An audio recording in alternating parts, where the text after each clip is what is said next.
పూర్వం 2 ఎకరాల భూమికి మాత్రమే యజమాని, కానీ ఇప్పుడు 100 కోట్లకు అధిపతి. అంతేకాదు దేశంలోనే అత్యంత ధనిక ముఖ్యమంత్రి. ఆయన ఎవరో కాదు, నారా చంద్రబాబు నాయుడు. ఇదంతా మేం చెప్తున్నది కాదు, అసోసియేషన్ ఫర్ డెమోక్రటిక్ రిఫార్మ్స్ కుండబద్దలు కొట్టింది. 931 కోట్ల రూపాయలకు పైగా చంద్రబాబు పోగేశారని ఏడీఆర్ నివేదిక తెలిపింది.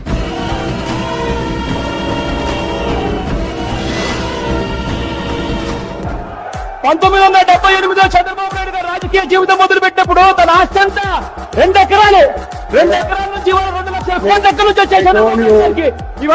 ఇవన్నీ కనిపించారా? కోర్టులు నన్ను ఏమైనా దోషిగా ప్రకటించాయా?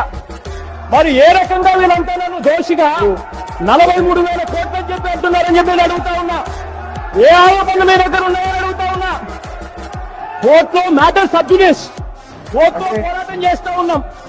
ఇంకొకటి కూడా చెప్పాం, 43,000 కోట్లను మీరు ఆరోపణలు చేస్తా ఉన్నారు.